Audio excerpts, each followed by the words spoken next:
Welcome, listeners, to the 19th installment of the UBERED podcast. I'm your host, Evan Kale. For 4 years, I was a full-time Uber and Lyft driver in Minneapolis, St. Paul. I gave about 8,000 rides in that time period, and I wrote 2 books on the subject. UBERED, My Life as a Rideshare Driver, and the sequel, UBERED 2, both available on Amazon in paperback and Kindle, and if you live in the Minneapolis-St. Paul area, you can get my books for free at the Hennepin County Library, though I'd rather you just buy them and give me your money. Just give me your money. I was going to do this intro in Japanese because I majored in Japanese studies, and now that I've done this 19 times, I'm getting a little sick of doing it. But guess what? My Japanese is now so bad, God, I can barely even say hello. So, you know what I learned in college? Don't do a bunch of Adderall and convince yourself that you can succeed at screenwriting by majoring in Japanese. It's not frugal. All right, so now we'll get into the UBERED episode. So we are winding down here with this podcast because I've said it's a limited podcast, and I've told most of my Uber stories. I'm going to intentionally leave some of them out of this podcast just because, read the books, because then you can learn all of my stories. Otherwise, you're just going to get some of them. And with the books, you're giving me money, and with this, you're not really giving me money. All right, so with this episode today, this is a continuation of my unwritten accounts. What are the unwritten accounts? They are the accounts, the rides that I did not include in my book series for whatever reason. Mostly, either they were too extreme or I didn't have room. As some people have pointed out who did not like the book, it can be a little repetitive because it's person gets in the car, person does something crazy, next person gets in the car, next person does something crazy. I mean, the reality is there is so much more to it than that, but by and large, I mean, that is kind of just how the structure of the story goes. So some of these, I took them out because it was just getting a little too repetitive, and it's okay, I could lose this story, I could lose this story. So for this, these are some of the stories that I cut out, and I have done this before. This is Unwritten Accounts, Part 2. So this first story, I don't even have a clever title come up with it because I did not even pen it or write about it or anything. It's just one of those things I forgot to include it. I forgot to write the story. And then, after I realized I had forgotten to write it, I'd already published the book. What's going to be happening is there is going to be a special edition of UBERED coming out this summer. It's going to be both books put together plus a bunch of bonus content, and that's going to include a lot of these stories, photos, quotes from past, and that kind of stuff. Oh yeah, and the story I was about to tell. Okay, so the story goes, it's the spring, it must have been 2016.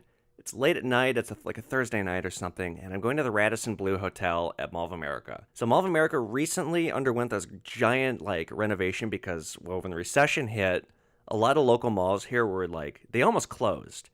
One of them being Southdale Mall. It's the first indoor mall in America, fun fact. I used to work there during the recession, and I think it was 50% of the stores were closed in it at one point because the economy was hurting so bad. So a lot of these malls around town took all these innovative steps to reinvent themselves. And what Mall of America ended up doing was building a bunch of hotels on its campus so that it had a steady stream of customers staying there and therefore would shop there. So one of the people I'm picking up, this is right when the hotel opened up, it's called the Radisson Blu.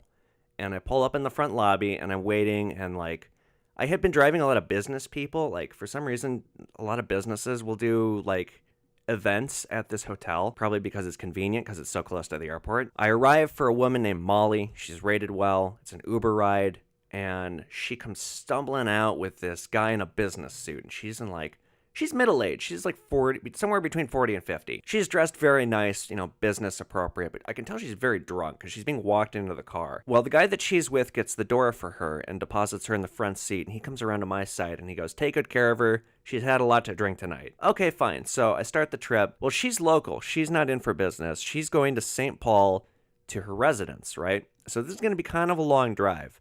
She says a few words to me about how clean the car is, and she's just slurring her words because she's so drunk. And she's one of those people, sometimes these people would, when they were really drunk, they would know, they would want it known that they were going to tip. And I guess I don't blame them because that would make me like them or have a higher degree of patience with their bullshit if I saw that they, were getting ready to tip me even though the ride had just started. So she's slurring her words, and she reaches into her wallet and she whips out a stack of ones, almost worthy of going to a strip club, that thick of a stack, and she starts counting them. And she's making small talk with me, and she asks me a few questions about my car, and I start talking about my car, and I go for about a minute. I'm not looking at her, I'm just looking at the road, and we're on the highway. And mind you, I have both windows they're not down. There's maybe about 6 inches of space on all the windows. It was her idea when she got in the car. And the sunroof is open too. And I had heard her counting money. Like I had heard that sound. Well, the sound stopped and I kept talking and I looked over and I see she has gone to sleep. She's passed out. But she's still got this like wad of ones in her hands. And we drive for a minute or so and suddenly a dollar bill shoots past my face and out the window. And like I look and I realize the wad of money that's in her hand is the wind and the car has been steadily dislodging it from her hand. And I see it is like about to just all go flying everywhere. So right as I put all the windows up, because I realized what was about to happen, the wad went. And like the only way I can describe it, I don't even know what they're called. You remember going to Chuck E. Cheese or whatever as a kid, and whoever's birthday it was, they got to go in this glass box, and the glass box shot mock money all over him, and you had to reach and catch as much as you could. Maybe it was like an old game show or something that was based off of. I don't know. But basically, that was what my car was. It was all these ones just flying all over my car, so much so that it was difficult to drive for a moment. And meanwhile, she's just passed out. So I decided I'm not going to wake her up. Hell no. Let's see what happens when we get there. When we do get there, we pull into her driveway and I nudge her to wake her up. Like there's just ones all over the car. It must have been at least $30 or $40 in ones. So she like kind of looks around and go, hey, I think you dropped something. Like something. And she grabs just a few of them. And she's so drunk she can barely even grab them. Takes out maybe $6 or $7 out of the 30 to 40 that went flying everywhere. And then she looks at it and then she just goes, here, just keep it. And she just drops it on my lap and stumbles out of the car. And I wait to make sure she doesn't pass out in like her front lawn or something. She gets in the house. But yeah, I don't know if she meant to or not, but she tipped me like $40 in doing that. Might have been just a touch dishonest. But as I've said and said again, don't hate the player, hate the game. Some of these stories that I cut out, they're not that interesting or like, it went on for far too long. So there's one story I have. It's called Convince Me. I'm going to just tell like a 20-second story here, maybe even a little bit longer. Late at night, I pick up this guy named Tim, and it's so weird. You have these people sometimes, you couldn't possibly imagine what the fuck they were doing. It would be like 2, 3 in the morning, and they're going like from one residence to another, or like they're going someplace very late at night, and it's very queer, and they want to make conversation with you, but they're an oddball, and you don't want to ask what they're doing because it's none of your damn business. So in this instance, I'm driving an individual, and he's wearing all black at night. He's like middle-aged, he's bald, he's very pale. His name's Tim, and he gets onto the subject about tipping, and the story was called Convince Me, because he said, convince me to give you a tip. Like, why should I tip you?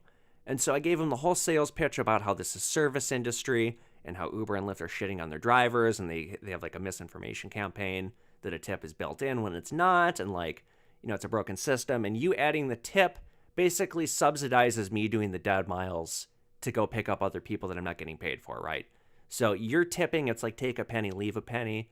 You're leaving a penny. You are ensuring that the service can function for other people, right? But we pull up to his house, and he looks into I look back at him and go, well, thank you so much. And he pulls out his wallet, and I see he's got a number of $1 bills. And he opens it up, and he looks at me and goes, I'll think about it. And he gets out of the car, and it's like, oh, you piece of shit. Okay, if you have to think about giving me a fucking dollar when I have so well articulated why it's important, you're not going to give me the dollar, and frankly, you shouldn't be using the service at all. All right, this next story is kind of cute, and I actually don't know why I never included this story, because it was such a great story. I was certain, and it was one of my first like great stories, and I was certain that I would write about it, and I didn't. So it's called First Date. And it's a hospital trip. And as I've said before, I was always very wary of hospital trips because I would pull up and I would imagine somebody's coming out and like, they're either covered in blood or they've got like the mask on because they have influenza. Never a person I wanted to have in my car was somebody getting out of the hospital, right? So, I think this actually might have been the very first time I ever pulled up to the hospital. It was at the University of Minnesota campus. And these 2 college kids come out. It's a boy and a girl, and they get in the back seat. And they tell me this was their first date. Going to the ER, right? So what had happened was they were going to go bowling, and then they were going to go get pizza. And they go to the bowling alley, and they bowl a game, and it's great, and then they're going to bowl another one. And she gets the ball, and she's about to bowl, and he's going to come up behind her and like fuck with her a little bit. And as he goes like close to like grab her, like do something to screw up her shot, her hand swinging back clips him in the face with the bowling ball and splits his lip open. So he had to, like, he's gushing blood, and he didn't break his nose, thankfully, but they ended up spending the rest of their date in the ER together, and he had to get a bunch of staples in his lips. But the one thing, they were going to get pizza afterward, and the one thing the doctor was like is you cannot have hot food, especially no pizza. It seemed like the kind of first date that, like, you would tell people at a wedding. Whether or not they're still together, I don't know. So that's a story. I never penned it. It's not like I cut it out. I forgot to write it. A lot of the other ones that I forgot to write they were far less interesting. Like, for example, I had this one gentleman, I picked him up in St. Paul, drove him all the way to Edina, and he was a former European professional basketball player, basically. And so he told me all about, like, the players that are really good in college, but not quite good enough to get in the NBA. And how, like, the NBA basically just screws them over. And how the college association screws them all over, too. But that was something that he told me all this stuff, but it wasn't quite worthy about writing about. I couldn't really form much of a story on it, besides information that you could basically readily look up. It was interesting to hear a first-hand account, but it was nothing too noteworthy. Some of these other ones, they're quirky, they're humorous, they're just not... Okay, so maybe this next one is better than I realized, but every person I've ever told it to has been way more interested in the story than I was, or, like, has thought it was more interesting than I do. It's called All Headphones, No Conversation, and it actually might have been the very next ride after the hospital trip with the two college kids with the split lip, because it took place on the University of Minnesota campus, and it happened right around that time. So maybe it wasn't the exact same night.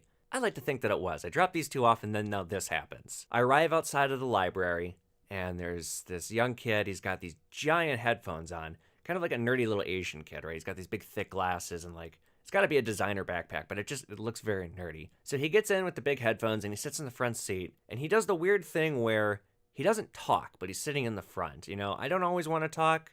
When I first started driving, I did always want to talk, but I especially, whether or not whatever part it was in my career, I always got weirded out when people would sit in the front but be quiet. It was like, what?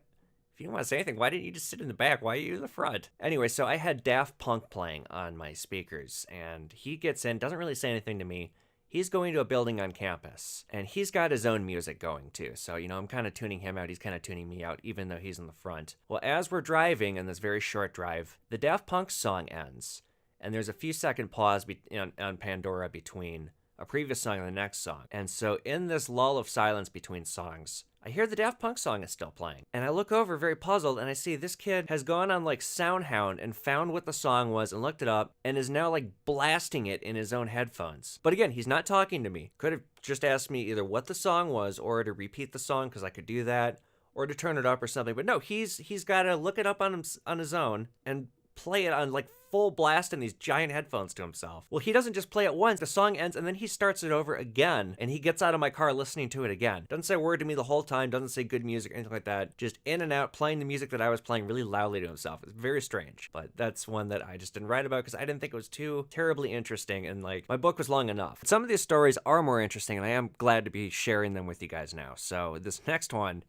okay, here's the backstory in this next one. I was on a dating app, and I found this guy, and he comes over this night, and this guy's like, oh, this guy is so good looking, but he is confident. Let me put it that way. He has some very bold claims about his success. He tells me that there's this salon that I know of in downtown Minneapolis. Well, I don't quite know of it. I pick people up and drop people off from there.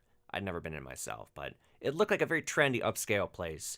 And he tells me he's not just a hairdresser here, he's also the owner. Now, my mom was a makeup artist for her entire working life, so, I'm not exactly a makeup artist myself, but I certainly know some questions to ask. And so I'm kind of giving him a test as I'm talking to him. And he talks the talk, let me put it that way. And he's so confident about it, and this guy's so good looking, that, like, I kind of want to believe that this is true. So he stays over this night, and, like, I ended up seeing him for about 3 weeks. He always came over to my place. I was never allowed to go to his. And the last night that I see him, like the final night I decide, like, fuck this guy, I go over to his quote-unquote apartment, and it's very clearly somebody else's apartment. Like, there's photos of the person who lives there, and to me, it screamed that this guy is taking advantage of numerous other people, and he's probably a snake in the grass. As I'm confronting him about this, too, I'm like, Daniel, didn't you say that this place was your place? Who's this guy, and why does he know all the photos? Oh, that's just my cousin. We're really close. Yeah, right. So, where this relates to Uber driving in my rideshare career is, well, I pull up one day for this woman at the salon that Daniel says that he owns, and she gets in, and I'm speaking to her, And I asked, so you're Daniel's employee, huh? And she looks at me, what? You're Daniel's employee. Daniel says he owns the salon. And she bursts out laughing and she goes, excuse me. I go, this isn't true. Daniel is not the owner of the salon? And she laughs even harder. She goes, who the fuck told you that? No. And she tells me she's the owner of the salon. And Daniel's her worst employee who's been on thin ice because he's so awful at his job. Yeah, it turns out that he was indeed full of shit. And I just caught him with his pants down and got him in so much trouble. After I told this woman all that he told me, she just says, really now? Like, she leans very close and is interested, and then she whips out her phone and she starts texting. She goes, thank you for telling me that. So I don't know if it cost him his job or not, but, this is the kind of thing that happens in the Twin Cities. Despite being a giant metropolis, it's got a very small town feel, and word gets around quick. There's also, as I've talked about in this podcast before, there's like a 6 degrees of separation feel. It's very strong here. If I wanted to know something about something going on in the news around town, all I had to do was ask the people sitting in my back seat, and usually within about 6 passengers I could find out what I wanted to know. But one thing that I did find out, and I didn't find it out until the very end of my career, it was something that I had wondered for a long time what had happened, and just through being an Uber and Lyft driver, I was able to get an answer. I had this friend in middle school who was so intelligent, so over-intelligent, but also suffered from serious obsessive compulsive disorder and a host of other mental health issues. I don't profess to know everything that was wrong with him. I mean, this was when we were a lot younger. Basically, what happened was we became friends in 8th grade, but throughout our friendship, he would have these periods of just doing this like 180 snap on me. Like, he would go from being my friend to being my enemy to being my friend to being my enemy, and I finally just got sick of it and we stopped being friends because I couldn't deal with his instability. On top of that, he was also an individual who he got so obsessed with EverQuest. He was like one of those kids you would read about where the parents have to take it away from him and do an intervention. And I believe he had, just forget it. I'm not going to mention what he did. But he had some mental health issues, right? So he went to the University of Minnesota with me, and we never became friends again, but I would see him on campus sometimes. Well, in 2011, I got a phone call from my friend Jimmy, who's always the bearer of like awful news, it seems. This individual had taken his own life. And when somebody takes their own life, even if you don't know them well, it's just such a confounding thing that like you'll never forget. You re-rack every experience you ever had with them. You ask yourself, not, was there something I could have done? Because it's something that's way beyond your control, but there's a sense of guilt that you can't escape. It's just a devastating thing when someone takes their own life. So, and another thing, and bigger thing is you always want to know what happened, what led to it. You want to know the full story. It's our human nature. It's not only curiosity. We want to try to put ourselves in their shoes and attempt to wrap our head around what was going through their mind. So over the years, I had wondered about this individual, what happened to make him do this. And I mean, I just kind of thought, well, I guess I'll just never know the answer. So this backstory brings us to the ride, which is taking place in Minnetonka. It was like toward the end of my rideshare career. These individuals, they're my age, they get in, it's 3 guys, and the guy sitting in front is chatting with me. We're talking about going to school. I said, I went to the University of Minnesota, so did he. We graduated the same year. He said, where you from? Edina. What year? I say class of 2007. And he looks at me and he says, did you know the individual? And I looked at him kind of morbidly. I go, yeah, I did. Why? And he says, he was my roommate. So just through coincidence, just through rideshare, I got the whole story. I found out what happened. I'm not going to repeat it. It's as sad as you might imagine, but it just reiterates the strength of what I'm talking about with this 6 degrees of separation. I mean, really, truly, I bet if I wanted to find out like anything that was not classified or something like that, I probably could have found it out to some degree. Think, right? You want to know about something. Start asking people.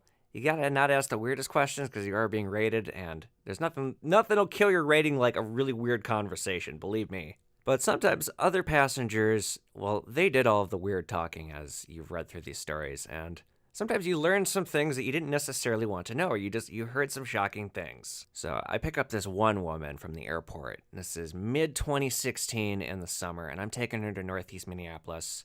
And for being what kind of sounds to me like a swamp creature from Florida who has for some reason relocated to Minneapolis, she has just taken a very cultured trip. She's just gotten back from a Euro tour. So we're talking about random things. She's telling me all about Europe, and then she starts talking about the catacombs and all, like, this death maze and all the different ways that they failed in disposing of bodies back then, and how much better it is and how much easier it is to dispose of a body where she's from in Florida. Now, at first, I think she's right up my alley with humor, telling me some kind of a really dark joke. But I had also recently read an article about dark humor and intelligence being related. Like, people who are more intelligent understand dark humor.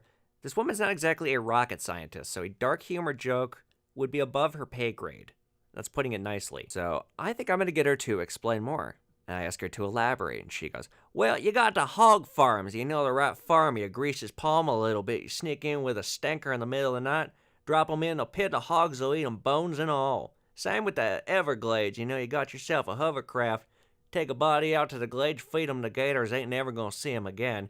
You also go out there, you're venturesome enough, you bury them good and deep. Only trouble there is a hurricane rolls through. You got a whole bunch of bodies washing up, bunch of feds crawling around your backyard. Ain't nobody like that. Now, really, what you gotta do, you gotta get yourself a boat, right? And then you just take it out in the channel. Like, you ever seen that show Dexter? I think he was on to something smart. I used to like that show. And I'm at this point now, I'm not even watching the road. I'm watching this woman, and I'm getting the feeling that she is not kidding. Now, how she knows all this, why she brought it up, again, I'm mystified. I don't know. I just drive in silence, and I let her run her mouth until she, just in talking, talks herself out of this subject onto another subject about moving to Minnesota and how cold it is here and how she misses the heat of Florida. Why she left Florida, I don't know. I'm assuming she killed somebody and had to get out of town. I had very little to say to her after that. I was like, you know, if you did kill someone, I probably just don't want to know about it. I'm all for collecting a great story, but even I have limits as to what I want to hear. So eventually, conversation just fizzled out, and I didn't talk to her and dropped her off at her house, and she gave me a wad of euros and got out of the car, and it's like $40. I actually haven't even gotten it converted yet. It's still sitting in my I have this like little sentimental cigar box of like things I've kept from childhood. It's like stuff like my grandma gave me, or like birthday cards I got from relatives and stuff like that. And like I just took this lady's euros, and actually I think I have a couple other different denotions of currency I got from Uber passengers from like various countries. I've never gotten any of it looked at. I bet it's worth, oh god, I bet it's worth at least $100. But I like being very sentimental. I like keeping stuff. Like I said, I have cards from relatives from like when I was 10. I don't save them all, but I need to be reminded that people once cared. All right, I have 3 more stories on the sheet I have here of all my unwritten accounts. One of them I'm just not going to share. It's not a good story, and like basically I lost my patience with this woman, and I really went off on her, and she kind of didn't deserve it. What I liked about the story as I wrote it, or like what was going through my head, was it captured my frustration as a driver well, because I had been pushed to a boiling point this day. I dealt with so much frustrating shit. And this woman gets in my car, or like, it's a friend. Well, I guess now I basically am telling the story. A friend buys a ride for her drunk friend, and I had been spending the entire day trying to escape St. Paul, and I was finally coming close. Because you used to not get any say in where you were going as a driver. You just had to hope that the passenger you were picking up was going to a place that you wanted to go, or like along the way. So, you know, hours and hours of trying to get out of St. Paul. I'm finally getting close. And then this woman wants me to go back into St. Paul with her drunk friend. And the drunk friend is asking me the usual questions, like, oh, so what's the craziest thing that's ever happened to you? How long have you been doing it? Blah, blah, blah. And I just, like, I lost it on her, and I snapped. And so we had a very ugly interaction because I just lost my patience with this woman. But this will segue us to a story that I am going to tell. The story's called Out, with an exclamation mark.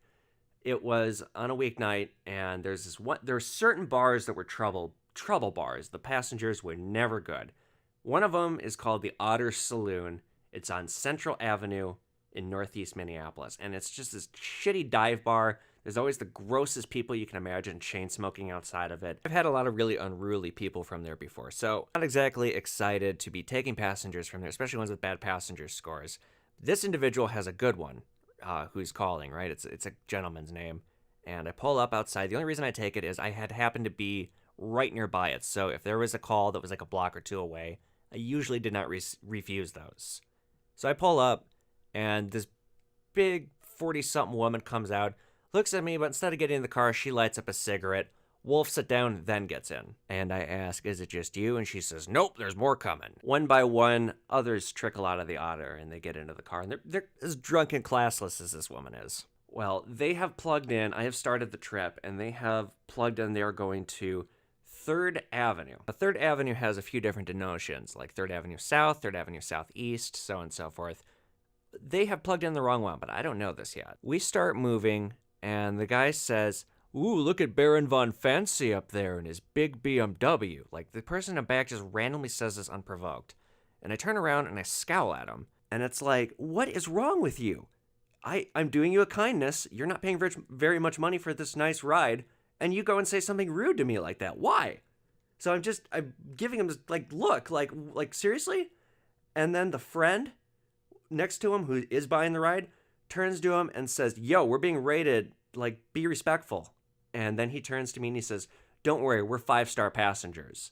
Okay. Now, just kind of an old adage about being a rideshare driver. Everybody who insists that they are a 5-star passenger, rule of thumb, they generally are not. Their score speaks for themselves.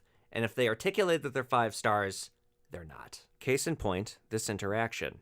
Now, I'm playing Brother Ali on Pandora. Brother Ali is a Minnesota rapper who is certainly not known for gangbanging lyrics. He mainly raps about, like, love and being from Minnesota and, like, very, very positive message rapper. Well, this guy who says that he's a 5-star passenger, right? He says, "Yo, man, before we go any further, first things first, can you turn this rap crap off?" No, it annoys the hell out of me when passengers would have me try and play DJ, because it's like, it's my job to drive. It's not my job to change the music. I'll put on a Pandora station. I'm not going to put on a specific song. And it especially annoyed me when it was a short trip, because it's like, don't be a diva. Don't have to control the music. Just ride in peace, please. Well, instead of changing the station away from rap, I just turned the music off. Like, I just turn the radio off, because it's like, okay, you smell like cigarettes, you've been rude to me, and now you're demanding that I change the radio station for this literally what looks to be 30-second trip. So no, sir, correction, you are not a 5-star passenger. You so far are the opposite of that. I'm just not going to talk to these people. They're a speck on my night. I probably won't even remember them by the time I get home. Well, I drive to this Third Avenue, like the address that they specify. Meanwhile, as I'm driving there, by the way, there's a phone up and Waze is going, and you can see on Waze like where we're going. So if there was some kind of an objection, certainly had plenty of time to raise it. Well, I pull up to this address that they have plugged in, and I stop the car and I put it in park, and nobody says or does anything. And I go, "Okay, is everyone getting out here?" And the guy goes, "Where the fuck is this?" And I look back at him and I look at the phone and I read the address again. And he goes, "This is Southeast. We're going to South." And I go, "Well, I'm sorry, sir. You plugged this. This is what you plugged in, right?" And I confirmed it before we left. And I'm thinking, like, and you had ample time to say something because you saw where we were going on the phone. Well, this guy just unloads on me. He goes, "No, are you stupid? We're going to 3rd Avenue Southeast, not South. Why would you bring us here?" Okay, simple mistake. It was your fault. I'm not going to say that. You're still going to be within the minimum distance, so it doesn't even affect the price. I'll take you to the right spot. And my plan is I'm going to take 4th to Hennepin Avenue and just drop them right off, because Hennepin will run into where they want to go. Well, I turn on to 4th, and there's another way to do it too. The other way is to go into University, over to 35, back over to Washington, and then down Hennepin, which the only benefit there is you're getting a little bit of highway time. However, they will remove themselves from the minimum fare distance if they do that. Now, I don't articulate this because that's just too much talking. It's just, I know what I'm doing, and like, I'm just going to get you there as fast as possible to make this as cheap as possible for you so that you don't get an extra incurrence and get even more pissed at me. Just be quiet and let me drive you. Well, as I take a right turn onto 4th to go my way, the way that, by the way, Waze is also agreeing with me, and it's up on the screen, this guy flips out. He goes, "No, where are you going? Take University to the highway." And so I say, "Do you want to be within the minimum price fare or not?" He goes, "Are you the worst Uber driver ever?" And I just, at that point, that's it. So I just pull over, stop the car, and go, "Please get out." And he's like, "What? No, come on, just take us." I go, "No, get the fuck out of my car, you fucking asshole. Fuck you, and fuck you. All 3 of you are so disrespectful and so rude. You don't deserve to be using this system. Get the hell out right now." And so then they actually tried to argue with me, and I reached into my cubby and I grabbed my mace and I started counting down from 10. And that got them out. Of course, while they were shouting 0 stars, which, again, 0 stars is not an option. I thought I was going to hear from Uber on this trip, and I did not. Now, this next trip, this final trip I'm going to tell you about, I still can't believe I never heard from Uber about this. I have included this story both in my books and in this podcast, and I have gone back and taken it out before publishing and airing. Put it in, taken it out, put it in, taken it out. This is the worst thing I've ever done as an Uber driver, by far. And the only reason I have not included this is, one, I probably crossed the line, and two, I look like such a crazy psychopath asshole that it doesn't make me very likable. But let's call this confessional, if you will. It's near bar close on a Saturday night, and it's not been a good night. I'm losing my patience, and I'm waiting for passengers in Dinkytown, and this drunken cavalcade of college students come stumbling past my car, and I think, oh God, please don't be my riders. Well, thankfully they're not. 3 relatively sober-ish young guys get into my car, and they're going to Uptown, so they're going to be my last ride of the night because I'm going to go home after this. How's your guys' night going? Good. We drive in silence for a few minutes, and the one sitting in the back seat, who's not buying the ride, he goes, so why are we in a BMW? And I kind of look at him, pause, I'm like, what? He goes, why are we in a BMW? And I explain, well, I do this full time, and this car is for you. I bought a nice car because it adheres to good service. It incentivizes passengers to tip me. And it's like, if you're going to walk full-time for a job, you're going to walk in nice shoes, right? Same philosophy with driving. If you're going to drive full-time, drive in a nice car. I think, okay, this answer will suffice him, and I've fucking answered this question so many times. And we ride in silence for a few more moments, and he goes, but why? And it's just like I just gave you the answer. So I just go, because it's neat. Dude, shut up. And we ride in silence for a moment longer, and he goes, but I don't think it's neat. I think it's dumb. You guys, this guy's really dumb. And I look, I look back at him, and I look over at the one in the front seat who is buying the ride, and he turns back, he goes, hey man, don't be an ass. And he goes, well, no, you guys, this guy's really dumb. He's starting to piss me off a little bit now. I just snap at him and go, you are entitled to your opinion. As in, drop it, kid. And meanwhile, though, I'm also making all kinds of facial expressions because I have been nothing but nice, right? I'm doing these people a favor, not even paying an expensive rate for this ride. And this kid's being rude to me. But this little shit won't let it go. He keeps asking, and I finally he pulled my tail enough. I snapped at him. I go, kid, it may not make a lot of sense to you, but it sure made a lot of sense to me. Let me tell you something. I have had more adventures in this car than you probably will ever have in your entire life. If I had to drive around spoiled little shits like you in a regular car, I don't think it would have lasted 5 minutes. And he goes, I bet lots of Uber drivers say they have great adventures and they don't have big fancy BMWs. And I go, kid, I've had so many adventures, I wrote an entire book about it. And he goes, you wrote a book about doing Uber? And he was annoying me so much that this just kind of slipped out. And he goes, yeah, you wrote a book about doing Uber? I bet you haven't sold many copies, loser. And the reality was, yeah, he was right. At the time, I had not sold very many copies. The book had recently come out. And, well, let me put it this way. This pissed me off, something fierce. We are at the red light, about to launch onto Highway 35W, and we're sitting there, and he said this to me maybe 20 seconds ago, and I've just been sitting in silence. And so the light's red, and I look back at him. I go, hey, kid, you know why you should never mouth off to a writer? And he goes, why? And I go, because with the stroke of a pen, you can find yourself in a horror. And I look forward, and the light turned green, and I gunned it. Now, I won't say how fast I went with these kids, but I went so fast, all 3 of them were screaming for dear life, stop it, please stop it. Well, something else happened. I almost crashed. I came so close to something awful happening. So I slowed back down, and the car's quiet because they were begging me to stop, and I wouldn't stop. All 3 of them are winded. They're so afraid. And the kid in back goes, dude, you are a fucking asshole. And I look at this kid with the craziest psycho eyes I can muster, and I go, you watch your fucking mouth, kid, or I might just miss the next exit and keep this roller coaster going. Who wants to hit 150? And nobody said a word for the rest of the ride after that. And when we pulled up to their house, they jumped out of that car like it was infested with killer bees. And I shouted after them, don't forget to rate me 5 stars. Now, I thought for sure I was going to hear from Uber for that, but I never did, so I don't know. But I'll tell you one thing, I bet those kids will never forget me, and I bet they'll never mouth off to another Uber driver again. And listeners, you can think whatever the hell you want about me after that. Let me tell you this much. I fucking won that one. And indeed, the pen is mightier than the sword. But on that note, listeners, it's time we end this edition. This has been episode 19, Unwritten Accounts Part 2. Again, you'll be able to find all of these accounts in my upcoming special edition of UBERED. In the meantime, you can get both books on Amazon, UBERED and UBERED 2, and my novel Wolf in the Jungle. Or, if you're a cheap fuck and you live in the Minneapolis area, the Hennepin County Library has all of my titles for free. Though last I checked, for real, the waiting list is pretty long. Anyway, thanks for tuning in this week, listeners. You have been Ubered. I'm Evan Kale, signing off.